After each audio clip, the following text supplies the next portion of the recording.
Hello and welcome everyone. This is Shaptosh Shivanergy coming to you live again.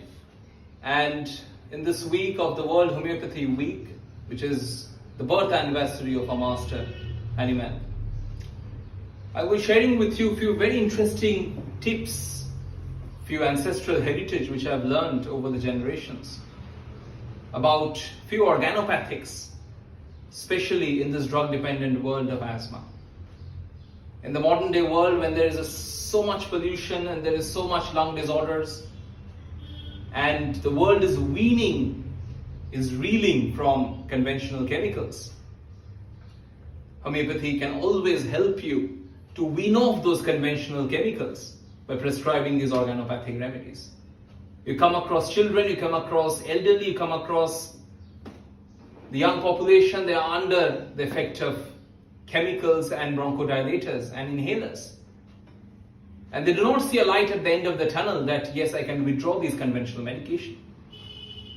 But over the next few minutes, I'll be sharing with you a few very interesting clinical tips and organopathics from which you can withdraw the conventional medication. And whenever you're withdrawing the conventional medication, whenever withdrawing the conventional chemicals, you'll be able to see a picture of natural disease. I'll give you a simple example. A patient comes to you for asthma for the last 20 years, and he comes and tells you that I've been having this asthma, I'm taking inhalers for the last 15 years, what do I do? You're asking for sensations? I cannot tell you, because whenever I'm feeling asthmatic, I take the pump. Any modalities? Are you better in open air? Are you better by bending forward or bending backward? I cannot tell you, I take my pump. So you're coming across cases where there's scarcity of symptoms. The natural disease is superimposed by the artificial chronic disease. So you do not have a clear totality for prescribing a lachesis, for prescribing a sulfa, for prescribing a calcadia or a tuberculinum. And in those cases, whenever we prescribe these organopathics, you ask the patient, whenever you're out of breath, you take this organopathic, do not to try taking the inhaler. And he comes back to you in 4 weeks, 3 weeks time and tells you that I used to take my inhaler 3 times a day. Now I'm taking organopathic and I'm trying to defer the inhaler. I take the inhaler perhaps once a day. So previously it was 3 times a day, now he's taking it once a day. You've withdrawn at least 50 to 60% of the medication. And in course of time, in again 6 to 8 weeks time, you'll see when he has withdrawn the conventional bronchodilators, the artificial chronic disease is gradually disappearing. You're seeing the picture of the natural disease. You're getting modalities. Patient is telling you better in open air, I'm better by bending forward. You're getting a picture of arsenic. You're getting a picture of tuberculinum. And there you can always do a PPP, prepare the patient for the polycrest. So these organopathics, my friends, are always coming to your rescue whenever you come across drug-dependent cases in today's 21st century.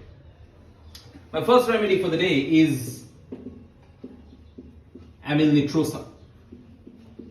It's a fantastic remedy, my friends, amylnate. 2 things you must remember for amylnate. There's a lot of oppression in the chest. So there's a lot of oppression, load in the chest. And what they will tell you, whenever I have this oppression, I'm better in fresh open air. So I rush to the windows, I rush to the streets, to the terrace, I feel better in fresh open air. Now think of patients who are better in fresh open air, tuberculinum, sulfa, pulsatilla, calcaria. But can you prescribe those remedies just on that symptom? No, you can't. But whenever you prescribe an organopathy, you can frame a totality based on the few available symptoms. And amyl nitrosum is a remedy where you can prescribe just on the basis of oppression. They're better in fresh open air. Spongia has that, Lobelia inflata has that as well, my friends. You can use amylnate in 6C, 30C as well. For that kind of oppression, they're better in fresh open air. So they'll tell you whenever I'm asthmatic, I feel the oppression, I feel better in fresh open air. And you can prescribe a small remedy like amyl nitrosum based on these few available symptoms. And amyl nitrosum is such a fantastic remedy. You can prescribe it for a migraine, congestive migraine, where they're better in fresh open air. For angina, when I feel oppressed, but I feel better in fresh open air. You can prescribe it for hot flushes, when I'm feeling so much suffocated and oppressed, I feel better in fresh open air. So migraine, asthma, and angina, and hot flushes where you're better in fresh open air. So the sphere of action may be different, but the oppression, the better in open air, is always a fantastic avenue for amilanate prescription. So oppression and better in fresh air, that's important for amilanate. My next remedy, my friends, again a remedy which I've used with wonderful results, is Blatta orientalis.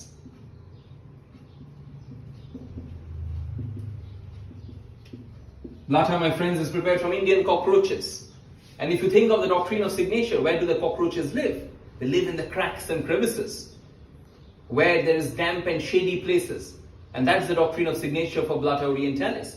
That when Blatta, you'll find them, there's a damp aggravation, there's a wet weather aggravation, there's a rainy weather aggravation, and more importantly, there is a change of weather aggravation.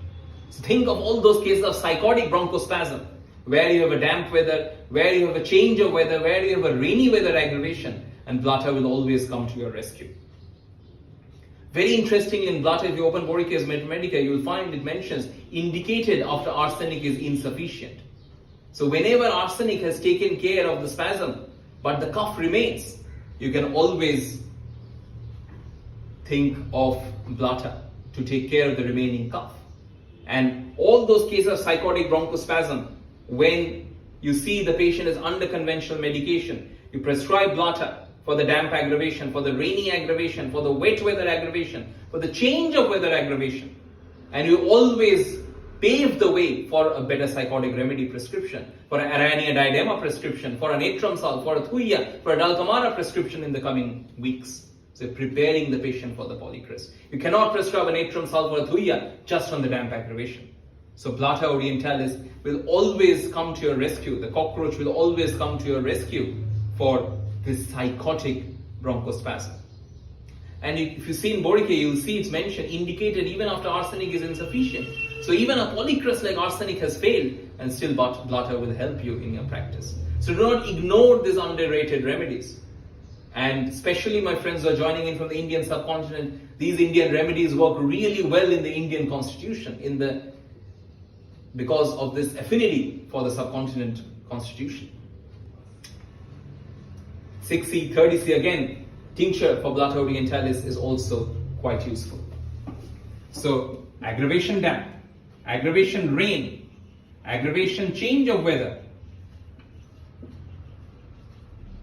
and aggravation wet weather is important for Blatta orientalis. My third remedy, my friends, is another wonderful remedy in today's world, is Pothos foetidus. Whenever you come across a remedy like Pothos foetidus, think of today's world of allergic bronchospasm. So all those cases of dust aggravation, of pollen aggravation, allergic wheeze, patients who have a strong aggravation from dust. It can be house dust, it can be dust in the environment, and very many cases, believe me, Pothos will help you. And Pothos is a very fantastic modality, better by passing stool. So whenever you come across cases of allergic bronchospasm, do always remember Pothos foetidus will always come to your rescue in those cases as well. I want you to take a note, my friends, for dust allergy aggravation or dust aggravation. Few lesser known remedies, you have that in Solanum lycopersicum, you have that in Natrum ars, you have that in Bromium, which are a few very interesting remedies for dust aggravation, and you have that in Lupha operculata. I repeat, Bromium, Natrum ars, Lupha operculata, and Pothos foetidus, which have a strong dust aggravation, and Solanum lycopersicum. So this is another fantastic remedy for your allergic bronchospasm. So whenever you come across psychotic bronchospasm, that's more Blatta orientalis. Whenever you come across allergic bronchospasm, tubercular bronchospasm, where you have a strong dust aggravation, allergic wheeze is there, that's always a picture of your Pothos foetidus. Again, you can prescribe in tincture 6 and 30. Patient will tell you, whenever I'm in a dusty environment, I always take my inhaler. You ask them, do not take that, try taking the Pothos instead. And you always help the patient to see light at the end of the tunnel, because you're withdrawing the conventional medication. and in coming weeks you're preparing the patient perhaps for a tuberculinum, perhaps for an atrium ars, perhaps for a deep acting tubercular remedy. My fourth medicine, my friends, and I want you to try this Indian drug with very good results, is Cassia Sophera. Again, Cassia can be prescribed for dust allergy, but do always remember, my friends, for Cassia,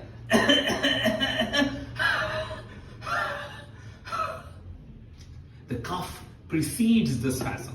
They cough and cough and cough and cough, and cough is preceding the spasm in case of Cassia Sophera. Do remember, my friends, Cassia Sophera, the more distressing the cough, the better it is indicated. So the patient will tell you, whenever the paroxysm of cough is starting, I can understand my spasm is going to start, and then only I take my inhaler. So more distressing the cough, the better Cassia is indicated. Number one. Number two, for Cassia Sophera, remember the combination of skin and respiratory in Cassia. So wonderfully you'll find with arsenic or sulfur or sorinum. Similar in Cassia Sophera, you will find the combination of skin and respiratory to be together. And very many times in Cassia Sophera you can have smoke and dust aggravation as well, which is very important. And very importantly in Cassia you can have a strong winter aggravation. Like Blata was for a rainy aggravation, similarly Cassia is for a winter aggravation. But always remember that more distressing the cough, and the cough is preceding the spasm, that's when Cassia will come to your rescue in those cases. Tincture 6C is always useful for Cassia Sophera. My friends, I gave you 4 remedies here. I gave you amyl nitrosum, I gave you Blata orientalis, I gave you Poth hospitatus, I gave you Cassia Sophera, which you can use as organopathics and incorporate in your day-to-day practice. I want to share with you, my friends, as well, I'm going to start a postgraduate program in May-June 2021, and the theme of this program, the details are uploaded in the YouTube channel as well as in our website, is to help in those drug-dependent cases where you need organopathics to withdraw the conventional chemicals and see a better picture of the natural disease. I'll be sharing with you hundreds of these organopathics in the weeks to come, and if you are interested, do drop me an email or write to me and I'll send you more details about the postgraduate program.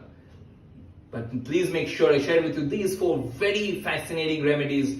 Go through Boricase Metromedica, go through Clark's Dictionary, you can find more details about these wonderful remedies, but I've shared with you the prescribing points where you can incorporate these organopathics in your practice. Try and incorporate in those cases where the patient is dependent on conventional chemicals. Ask them to take this homeopathic remedy and try and defer taking the conventional chemical. And whenever you've withdrawn 60 to 70% of the medication, you'll be able to see a clearer picture of the natural disease and BPP prescribe the patient for the polycrest. Thank you very much. Long live Hanuman, long live Homeopathy.